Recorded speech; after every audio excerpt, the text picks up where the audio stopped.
All right. Hello, my name is Angelique Crumbly, And I'm Angela McNerney. and we are glad to be here today to be part of this new podcast. So, welcome to the Real Public Servants. We Welcome. are, yes, welcome. We are two real public servants who have a combined federal employment experience of about 70 years. And so we are truly experts in uh, uh, federal service, shall we say. Let's start by sharing a bit about our background. Then we're going to talk about why this podcast and why now. Mhm.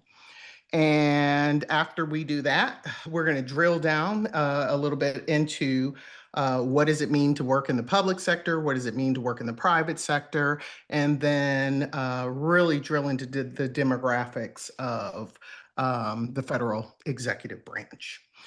So, if we start by talking about a little bit about us, I'll give you my background, and then Angela, I'll turn it over to Mhm. you to give Thanks. yours. Yeah. All right. Prior to my retirement in May of this year, I worked for over 30 years in the executive branch at several agencies, some very small, like the Pension Benefit Guaranty Corporation, which most people would not have heard about. Also spent a little time with the Department of the Army, spent a significant amount of time at the U.S. Agency for International Development, and then I left to go work at the United Nations for several years, and then came back and finished my career at the U.S. Department of State. So, all total, I have about 36 and a half years of public service, and I'm very proud of my service and actually couldn't imagine working anywhere better than the various places I've worked in terms of giving me a diverse and comprehensive background in operational excellence, because that is what I really focused on, whether it was procurement, whether it was Mhm. budgeting, or any number of the operational sectors. So that's just a little bit about me. Over to you, Angela. Thank you. Thank you.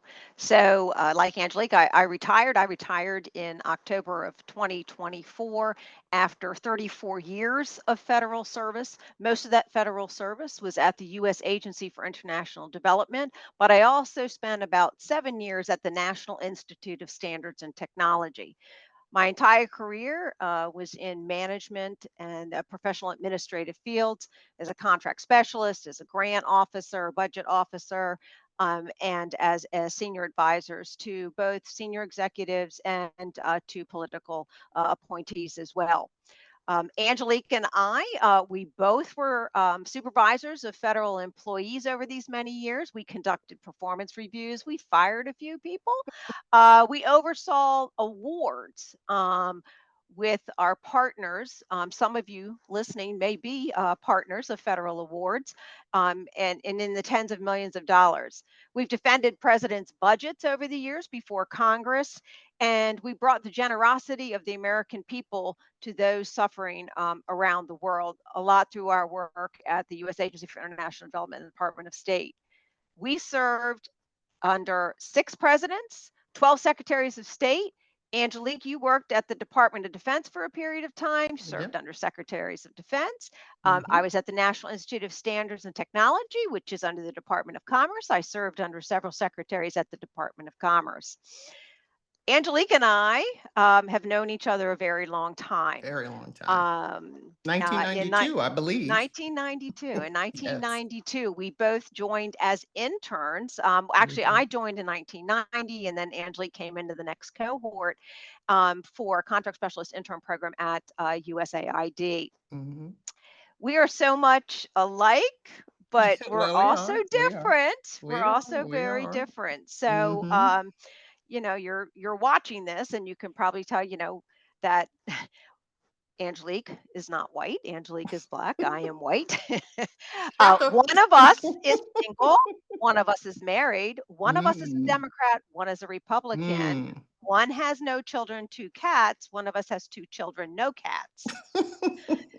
And one Some of of us us, was actually apolitical. I served as a political. I'll put that that's in right. so you One of can us know was a which one. political, that's right. Uh-huh. Yes. And one of us likes indoor and outdoor dining. One of us does not like outdoor dining. Mm, Um, and one of us is an introvert and one is an extrovert. So hmm. again, those are a little bit about the differences, but those differences also then speak to some of those things that where we are alike, and then sometimes even in our private life where we're aligned. We're both Christian, but of different denominations, Mhm. right, One of us Angelique? And Catholic and one of us is yeah, Protestant. We both have master's degrees. And actually, the first five letters of our name is the same with Angel. Yes. And believe it or not, which is really scary, we were someone's angels once when we worked on a particular team. So yeah, we go way back, yeah, is what I right, can say. But one thing that unites us is mhm, that we love public service and we believe absolutely. in public service. And so that kind of leads us to a little bit about Mhm, why are we doing this podcast? mhm, And it really is because we believe in public service and the institutions that govern us at the federal, state, or local levels. And we want to inspire others to join public service and share their talents and skills, making these institutions better in the future and ensuring that the public has the best and most talented people working for them in government. And we think that by sharing our experience in mhm, public service and how we have served, various administrations or served the American public American people, over, right, 3 decades, we right, will be able to hopefully inspire others to join and to basically want to come into the federal government, even though we do understand that currently it's shrinking. right, exactly, exactly. So, So, right, we would like to bring up the slide deck, if we could, just to give sort of a visual on some of what we're going to talk about next. But mhm. Angelique, you And wanted while to. Emilio is bringing up the slide deck, I do think it's also important for us to talk about, kind of, what motivates us. And I think, at least for me, motivation has been, that, we're here and we're helping and we're doing something to help someone live a better life. And that's whether that's here in the US, that's whether it's overseas, that's whether it's somebody working directly for us. As Angela said, we've managed people over time, even performance managed people over time, either out or up. And I do Right. want to say we really were instrumental in helping to mentor and move people along. And so again, that's a motivating factor for us too as we look at bringing the next generation into the federal government. So I see we have Absolutely. the slides up. And Mhm, so, as I had said earlier, we're going to talk a little bit about the public versus the private sectors. And so, I think the first slide kind of brings us to some definitions. So, when discussing public service, let's start with the definition of public service. And then we're going to talk a little bit about the difference between the public and the private sectors, as there seems to be some people who believe that one is better than the other. And then we're going to talk about the federal workforce and drill down into some of the demographics. Now, public service, if you Google it and you get the AI compilation, it refers to services provided to the general public by government entities funded by taxpayers to meet essential societal needs like infrastructure, public safety, and education. You could say really that it's the provision of resources, assistance, and jobs intended to benefit the public good. And I think mhm, that those are the critical words. Public service is about benefiting the public good, either directly by government entities or indirectly by nonprofit organizations. Now, public service is also kind of like a broad term that encompasses a wide range of public issues. But at its core, public service work is about supporting communities, serving others, and protecting the rights and interests of the public. And the two main categories of that are public service work and nonprofit organizations, or what we call the voluntary sectors. And you see that at all levels of government as well. So that's kind of in a nutshell public service. Now, mhm, looking at what is the public sector versus the private sector, the public sector is simply defined as the part of the economy that is controlled by the government. And the private sector is defined as the part of the national economy that is not under direct government control. That's it. That's the big mhm, difference. And I think we both want to say that mhm, one is not better or worse than the other. Government has a role to play in the economy, Right. just Mhm. as the private sector has a role to play. And I think, again, balancing both of those Mhm. is really critical. And so I think, and That's right. Angela would agree Yep. with me. Yep. Too much of either is not a good thing. So Right. a Right. balanced approach is always the better approach. But that's it in a nutshell. And so that's the backdrop against all that we do. So now I'm going to turn it over to you, Angela, to talk about the work. Thanks. Okay, yeah. So, so we are real public servants, and so we've just walked through, what is public service, what is the public sector. So there's been a lot in the news lately. Every hour it seems like there's something new around the federal employee. So we just want to take just a few minutes here to walk through some statistics about the federal workforce, our federal workforce, your federal workforce. Um, these are dedicated professionals. And again, those are in a lot of media, these are not terms that we're hearing these days. So we do want to talk about our experiences um, in the federal workforce. So if you could bring up the next slide here. Um, in 2024, there were about 3 million federal civilian employees. Now, it's important to understand that we are only talking about the civilian sector of the federal workforce. It also the federal workforce is also made up of our military and of the U.S. Postal Service. But what we're walking through here is strictly the civilian workforce. So in 2024, about 3 million. The average age of the federal worker was about 47 years, and it had slightly more males than it did females. Next slide.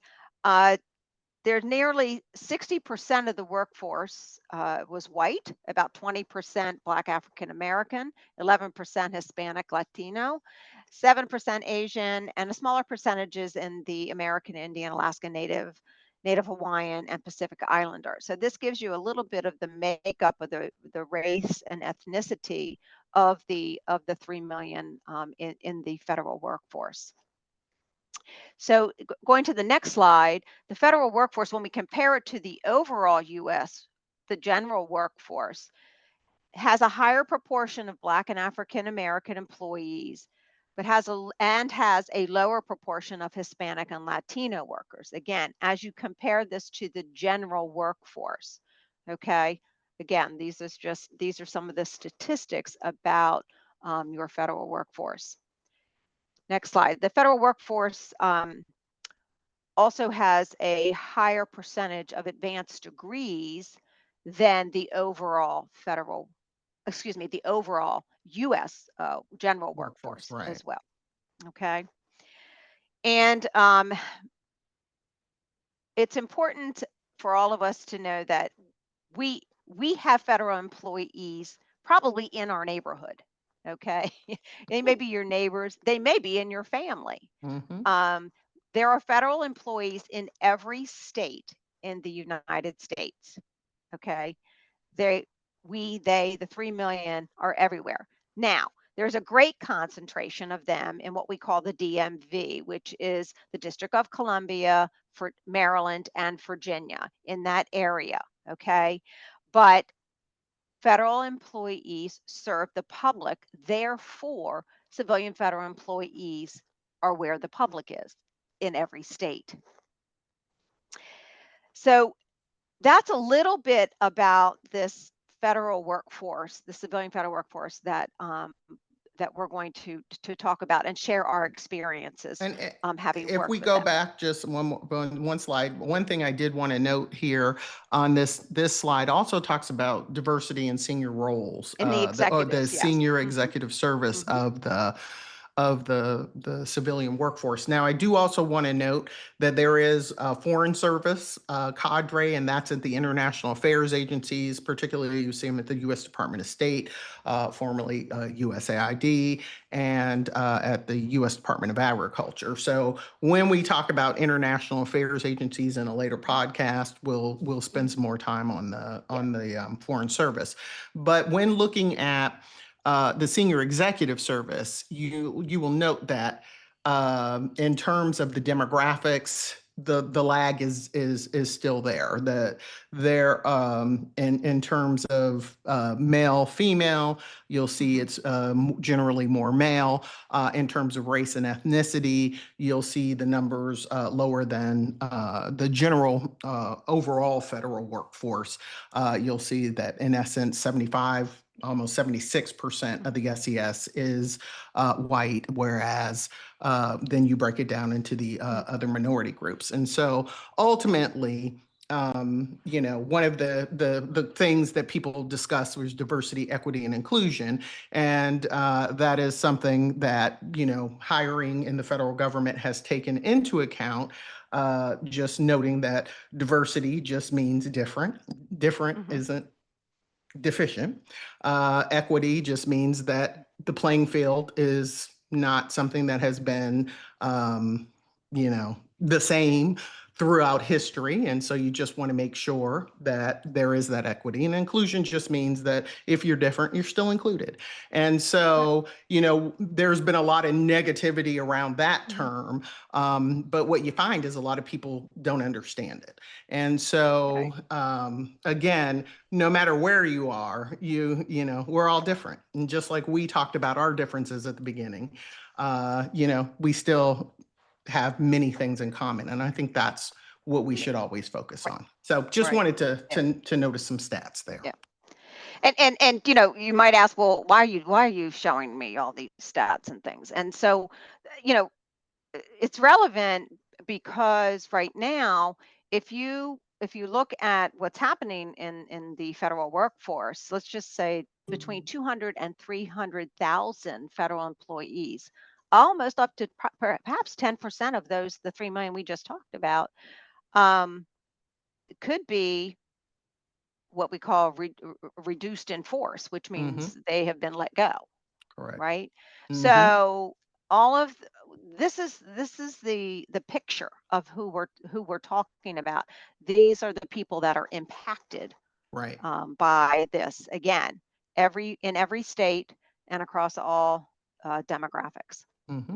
So the next slide, I think, just gives us a little bit more information about the employment of the workforce over a 43-year period. And as you can imagine, the Department of Defense has the largest number of civilian workers. Okay. And that's Remember, taking this us is back to the Reagan era, right? yeah, right. Okay. Right. 1981. Mm-hmm. However, over these last 43 years, between 1981 and 2024, the non-DoD agencies such as Homeland Security, and I think Justice is another one, saw large increases. For instance, Homeland Security increased by 575% since 1981, which, if you look at the events that occurred during this period of time, and the fact that the Homeland Security was stood up. Remember, Homeland Security was also it was a merger, right, of several other federal agencies. But given the events that happened in these 43 years, you would expect to see Homeland Security that civilian workforce rise. So again, we wanted to share this with you just so you had a little bit of information of where these civilian workers are. And again, during this 43 years, this time frame, the population of the United States grew exponentially. So the fact that if your federal employees are to serve the public, you would expect that there would be some increase. Obviously not the same amount, but again, because the job of the federal workforce is to serve the public, we expect to see that. Right. Okay. I agree. remembering for the public good. For the public good. And Exactly. so when we enter on duty into the civil service, we take oaths of office. And so we wanted to kind of highlight this because these oaths of office mean a lot to us. And Yep. Absolutely. you're taking this very seriously, and you're pledging these oaths. Hmm. And so, Angela, I know you're going to Yep. go a little bit more into Yep. that, but I just wanted to say, again, we talk about who all makes up the federal government. You see, it's a lot of different people around the country, and as Angela said, in every state. And this oath of office and what we dedicate ourselves Hmm. to is incredibly important. So, Yep. Yep. Yeah. So, I don't know if you knew it, but all civilian federal employees, every uniformed military officer, and the President of the United States, and every enlisted person in the military takes an oath of office before they are appointed to their position. And again, as Angelique said, we took this very seriously, and it was a great honor to make sure over these 3 decades that we upheld this oath. If we saw others that did not uphold this oath, um, we had the duty to mm-hmm, speak out. mm-hmm, Okay, all four of the oaths. The civilian federal employee, the military officer, the military enlisted, and the president of the United States, they all have in common one thing, and is defend the Constitution of the United States. All of them all of them, we swear by that. yes. Okay. And it's very relevant today, and you will see it. I think there is a lawsuit right now that is pending, I think at West Point, um, very much to do with the oath that the professors actually take, because Mm-hmm, when you work at the military academies, you're a federal employee. mm-hmm. And so anyway, I just wanted to say that there's a little you're going to see more and more of the importance of the oath and the application of the oath. Now, is the I think lawsuit that they didn't want to take the oath, or that they didn't no, agree with the military oath? What's they the took an oath to defend the Constitution of the United States, and there's the allegation has to do with the lack of free speech. So if you are a professor, mm, you have to get permission to mm-hmm. provide an opinion to your class that may be Oh, okay. contrary Mm-hmm. to the opinion Administration. of the government, of the Mm-hmm. administration in this case. Mm-hmm. Yes, yes, yes. So Got that's a it. violation of the amendment Got it. for free speech. So we wanted to put this up here again. It is something that we want to make sure that everyone understands, that we take these oaths and we take them very seriously. Mm-hmm. So when we hear terms like lunatics, Deep and we've all state. deep state. When we hear these terms that are used to basically encompass this entire group of people who are federal employees, um, Angelique and I are like, that is not No, ever our experience. ever. Um, and so we wanted to take we want to take a little bit of time here just to discuss our experiences and Mm-hmm. why it should matter to you.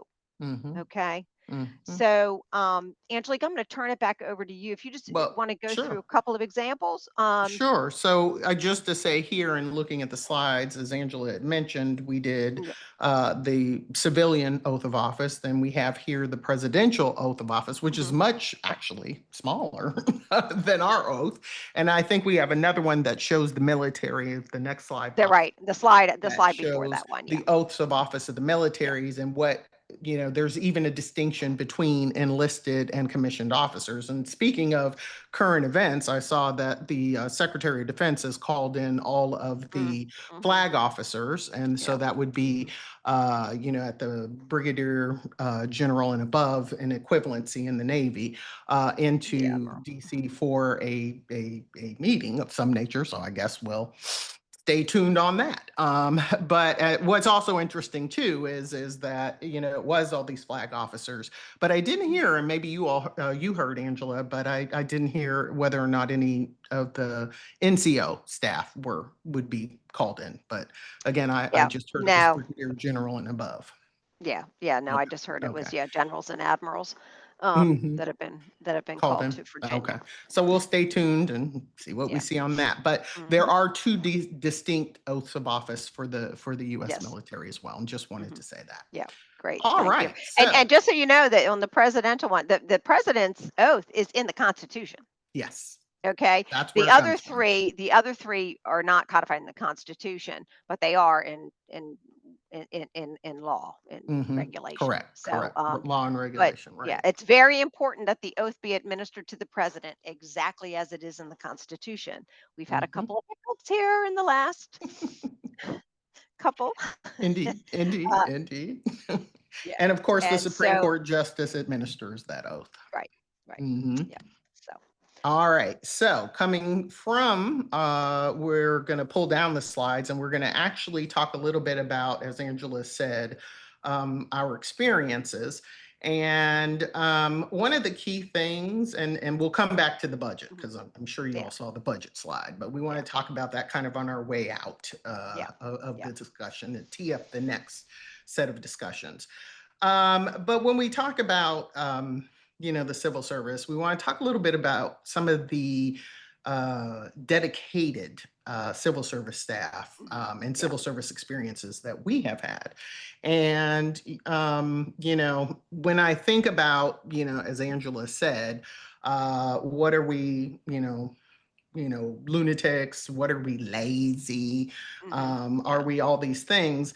That has not been the experience that we've Mhm. seen. So, Yeah. Angela said we both had very similar experiences coming up. And so we both Mhm. served as contracting professionals. Mhm. And when you serve as a either contracting officer or contract specialist, you have to ensure that taxpayer funding is basically obligated in a timely Mhm. fashion, but that it is spent in the right way, that you are a good steward, a prudent Mhm. steward of taxpayer funds. When you're in the contracting world in the federal government, that is not the case. You are at work every day almost, and then sometimes Mhm. Yeah. over the weekend, because you want to be sure that that money is obligated in a timely and a efficient and effective way. But you also want to make sure that you're getting done what you need to get done. So whether that is, in the case of humanitarian assistance, that you're obligating funding and you're ensuring that food is getting to the right places, or if you Right. are, doing some sort of global health activity and you Mhm. want to Yep. ensure that the maternal child health nutrition activities happen or that HIV/AIDS programming happens, your contracting officers and negotiators are instrumental in making sure that that programming happens through those contractual vehicles. So since the federal fiscal year ends September 30th, and then again, Happy New Year, October 1, you would find people, because they want to ensure the money doesn't go back to the Treasury, that it is indeed obligated appropriately, that people will work to make sure all of that money Mhm. gets obligated Right. in a timely fashion. Right. And Right. one of the things that's really weird is that, we've seen it over the years. When you get your funding appropriated from the Congress, right? So the Mhm. president, sends a budget request, and we develop that and we go through that process. So you have budget people who are working, kind of around the clock to as they do that, and Mhm. we could talk about that a little bit. Right. But what you find is because of the budget process, the procurement process kind of hemmed up. So if the money isn't Right. flowing through the full fiscal year the way it should, because you might be on continuing resolutions, and so you're only obligating in increments, you'll find that a lot of the procurement happens in the Yeah. fourth quarter of the fiscal Right. year, actually in the last 2 weeks of the fiscal year Hmm. in some Hmm. agencies, right? Yeah. And so these people are working around the clock to get that money out the door, right? And so working all hours, Yeah. not Right. in any Yeah. way, slacking or any of that. And so I think most people, Hmm. don't realize Right. how Right. all of that works or see Right. the dedication that Hmm. is there, particularly on the contracting officer side and the negotiator side, and even Right. in Yep. the public, I mean the private sector, when they're negotiating with us. So ultimately that push pull is a Hmm. really good thing, Hmm. because you do get what you need to get to the Yep. end user or the end beneficiary, or however you want to Right. term that So process. just to why does this matter to you, right? So some of you Hmm. might be saying, okay, so wait a minute, your role was to obligate the money. Congress gave it to you late. The president signed it late. But like, okay, yeah, well, it's inefficient, but you get it done. But it matters. It matters because. Um, Federal workers and research partners like universities, right? So some of Hmm. this funding, and again, yes, you see it in the news. A lot of it's being held up, but your smoke detector in your house, Hmm. okay, it knows how much smoke or heat, right? It needs before it sounds the alarm. And how does it know that? It knows that because federal scientists and partners at universities design standards Hmm. for safety products such as the smoke detector. And the scientists, yes, at the National Institute of Standards and Technology made this happen. And you need Correct. funding to make it happen, and you need Correct. researchers to make it happen. So that's why it matters. It Mm. should matter to And you. everybody has Yeah. one. There is Yeah. no house There is, without a right. smoke There should detector. not be. Now, you Hmm. should go check your smoke detector now and Yes. change your battery. Well, there's that. So that's Good just point. one example of the flow of this funding and what it Hmm. impacts. Can you imagine if there were major delays and things where you're trying to get over the hump on this particular research, but you're everything's being held up or deferred or Hmm. delayed? Um, that it has safety Hmm. implications. Well, and doesn't it also for IT? So, for example, Yep. our computers, right? Didn't you Right. say, Yep. Yep. you know, Yep. Yep. NIST has standards so that we can use our laptops without Absolutely, that? absolutely. Hmm. We have all of our devices that we wear. But you probably use GPS, right? You probably use Apple Maps, Google Maps, something like that. Hmm. Well, who keeps the time? The atomic clock at the National Institute of Standards and Technology. Okay, who makes sure that that atomic clock is operating? Federal scientists. Not on CP time like I Yeah, am, but yeah. yes. Um, so, those are federal employees who are doing things that you may not know Right. that keep you every day on time. And there's, Hmm. I mean, we say, the time of your GPS and getting you to, wherever you're going, your map quest or whatever. But of course, you can imagine the scientific, the medical implications, the military implications, if something were just slightly off on the atomic clock. Yeah. Yes. And I think that's a good point. And again, some of it what we're talking about, whether it's contracting officers, negotiators, or whether you're talking about budget people, like budget people work, over Thanksgiving weekend every year, Hmm. if Yep. the budget is working that way. We'll say not in an election year, but Hmm. or a change in administration year. But they're always doing that because if Right. you're a budget person, you're always dealing with three budget years at a time: the prior, the Hmm. current, and the future. And, whether you're putting together the president's budget request, whether you're at OMB and you're reviewing it and doing what we call a pass back process, and then negotiating the final request that then is sent to Congress, all of that takes time, takes energy, and it's a Hmm. process that you would just think is, oh, that's just bureaucratic, but it isn't. Right. Because if that funding doesn't flow, the Right. government doesn't work for you, and that is Right. why it is just so critical. Now, we've talked about some of the positive things, but Mhm. we do have some examples of where, we've had to let some people go, as Angela and I mentioned. Mhm. And, Yeah. from my, career, I remember when I was working on the humanitarian side of the house, we had hired someone that had clearly misrepresented their skills. Mhm. And, fortunately, we caught it in time. And so for every civil servant, when you come on board and you get your entry on duty date, but then there's a time period in which you have to get tenure.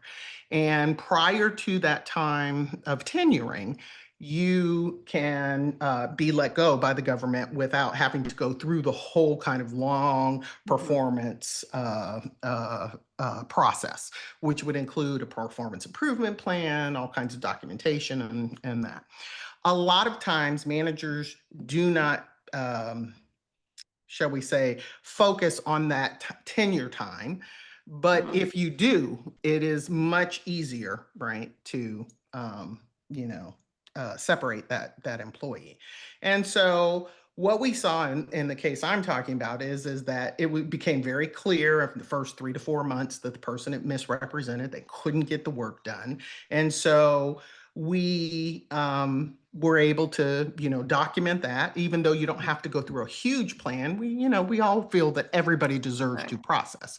And we know, and we can say, having heard and seen court cases recently, a lot of Mhm. people who haven't been tenured were let go. And the Right. difference is a lot of those individuals actually were performing well. Okay. Right. Right. And so, I'm talking about the exception, not the rule. And but we were able to go ahead, see Mhm. that, and separate that individual. Now, that was clearly a performance issue. I think, Angela, you have an Yeah. example Yeah.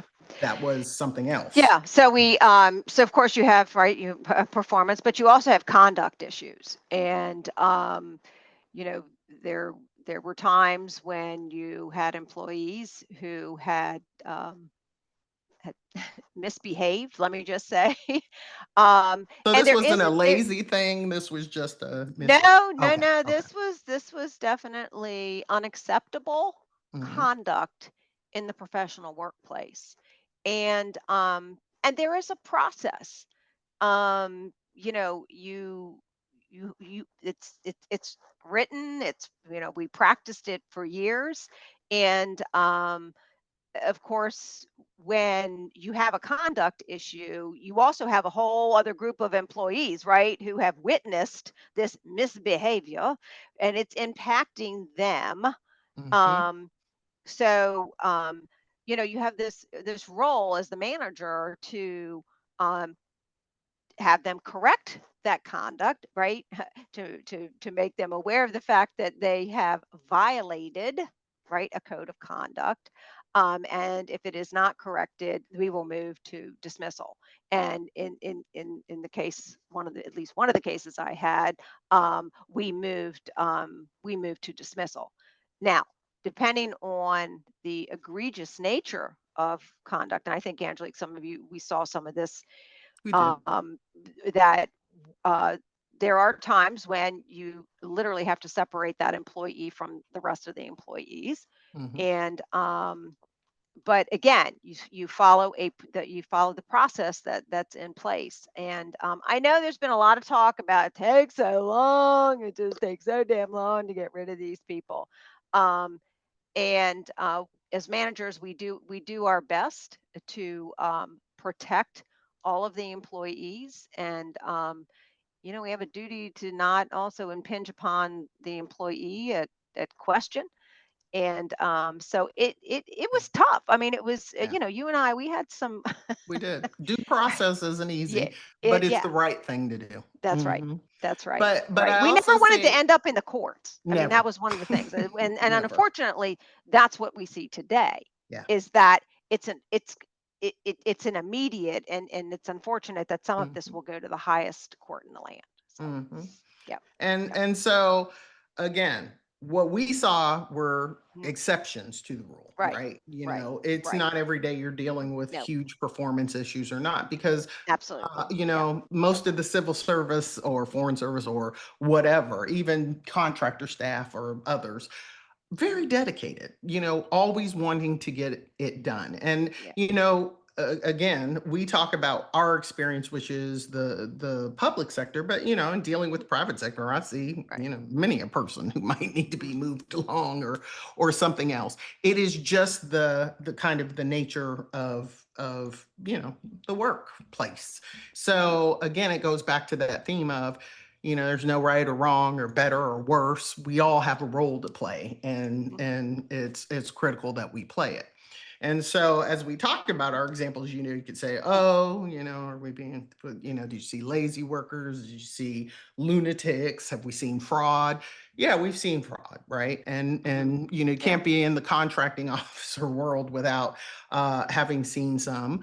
And we'll have a whole segment that Yeah. deals with Right. oversight and what Right. what you Mhm. do, the IGs and all of that. But I think what we're saying here is that this, the executive branch, civil service, the workforce, whether it's civil service, again, foreign service or others, are really dedicated to service and to the Mhm. public good Right. and to making sure that you, the individual, right, feel it, whether I'm working at the Social Security Administration and making sure you get your benefits, or whether I'm working in the, forestry area and Mhm. the national parks are working. All of those civil service servants care, and they are Mhm. dedicated to their job. Again, let's not let hyperbolic and when people are campaigning, and all that, and Right. we've seen that as far back as Reagan, and where they're, oh, we've got to shrink the government, or we've got Mhm. to, we've got the swamp that must be drained. All of that is pretty hyperbolic language in terms of what we've seen. What we've seen is a dedicated cadre of Mhm. professionals that are Yep. here to serve the public and here to support the Constitution and going Mhm. back to our original oath. And I Right. think that's Exactly. really, really Mhm. critical. And Yeah. that, we want to say that as we just talk That's generally right. about the federal workforce and the executive Mhm. branch. Absolutely. Absolutely. Um, so before we end, we know we're recording this, Angelique, just a few days Hmm. before October 1st, which is the Hmm. start of the government's fiscal year. Correct. So So I think actually, we, if we could pull up the yeah, slide on the budget and we'll kind yeah, of ease out with that. yeah. The One Big Beautiful Bill Act was a large piece of legislation that made several budgetary changes. And some of the provisions I want to note of that bill are permanent. Other provisions won't go into effect until next year. And, the administration has released its proposed budget for discretionary spending for 2026, which would begin on October 1 if there is not a shutdown. Also, it could be there could be a continuing resolution, but ultimately, I think that people are hoping for an appropriations bill. But in looking at the big beautiful bill changes, you see some of the differences between the 2025 enacted budget and the 2026 request. And again, a summary of the overall funding request from the administration shows that the overall funding remains at pretty much in the aggregate the 2025 levels. But what you see are allocations shifting from several Hmm. civilian agencies to primarily the Department of Defense, the Department of Homeland Security, some to veterans, and some to, I believe, transportation. And, the reductions that you're seeing, particularly in the blue, they don't just impact federal employees at the agencies, but the Right. funding for the services you see, whether that's at the Department of Education. And, I have family members who have a daycare and they get federal funding and they're worried about being able to provide, lunch and breakfast to, lower income children, or others. If you look at the huge decrease at state and the international programs, what does that mean to us from a Mhm. national security perspective? Right. So there's a lot that's there. And I think, again, we'll see which way all of this goes. If we do not, if there is not an agreement reached, I understand Hmm. there have been discussions, just looking in the news, that the Senator Schumer's talking about, okay, well, we have to look at the healthcare and some of the provisions that I mentioned that don't come into impact or into effect until Right. 26, later in 26 or 27. They're still going to impact people. And so, we on this side of the house, he's saying, want to negotiate those changes to the healthcare, right? And so, okay, we'll see. I haven't heard That's that, right. the That's right. administration has said, okay, yeah, well, Hmm. let's negotiate this. But we have seen in the Yeah. news today that they're talking about even more layoffs in the government Hmm. if there Right. is a shutdown. And that's very concerning. It's very, very concerning, considering that we're also seeing articles where they're talking about they've let people go under reductions in force or RIFs, and Right. now they're saying we need to bring you Right. back. Right. Right. Yeah. Yeah. I think both OPM and GSA, I think, are now saying, "Oh, sorry, no, we need that expertise." So, Exactly. um, yeah. So, again, all of the data that we Hmm. have, you see the sources on the slides, but, you can pull it up and for yourself. But there's a lot going on that's affecting the federal Hmm. workforce. And again, we felt it is critical that we come Right. out and tell our story. Right. And, Yeah. because we are real public servants. This is Right. not some, That's right. we're clearly not media or anything like that. Right. Yeah. But we believe in the government and a Right. good working government. A shut Mhm. down government is not a good thing. The Right. money that's lost, the time, the Mhm. efficiency. Yeah. So, ultimately, nobody should want to see a shutdown happen. Right.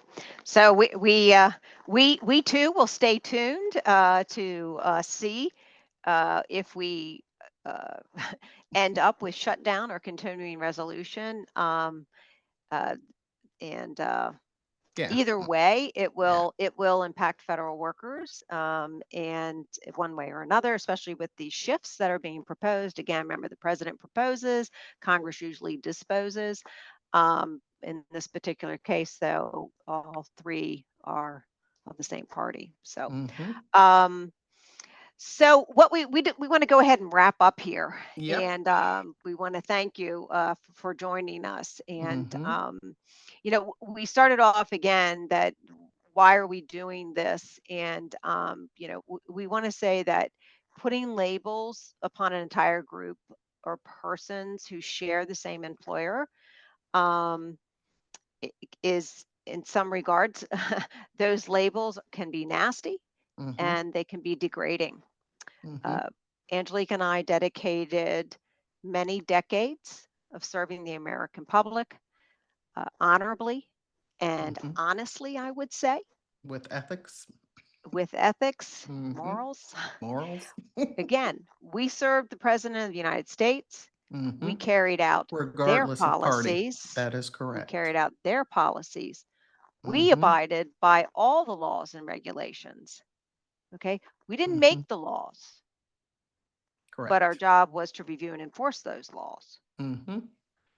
So I would just like to say that as a side here is that anybody that has ever driven the DC commute.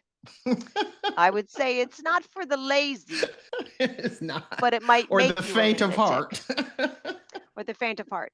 It could That's make right. you a lunatic. That's right. But That's right. again, That's right. words matter. They do. And we hope that, again, we're here to speak the truth about our experiences. Mhm. And we hope we've shed a little bit of light That's right. into the federal workforce. And So, we were Angelique, a happy. little bit about Yeah. our upcoming episodes. Yeah, I was going to say, and we're happy that, again, to share our expertise because, again, Mhm. a lot of the federal workforce has deep depth and breadth of knowledge and deep Yep. expertise. So next time we're going to talk a little bit, since Angela had mentioned that words matter, about the term the deep state. And as I was looking into it, I was like, I did not know it was a Turkish phrase, and that the concept talks about unelected officials within the government, along with some others who wield significant influence over policy and decision making. And so there are these career people in this back room doing these other things, and again, not what we have seen, not even Mhm. what we would Right. consider doing. And so we want to talk a little bit about the deep state and what that means. We want to talk probably next time a little bit about shutdown if we're there. And if Right. we're not, what are the impacts of whatever funding bill has come? Mhm. And, kind of talk through that.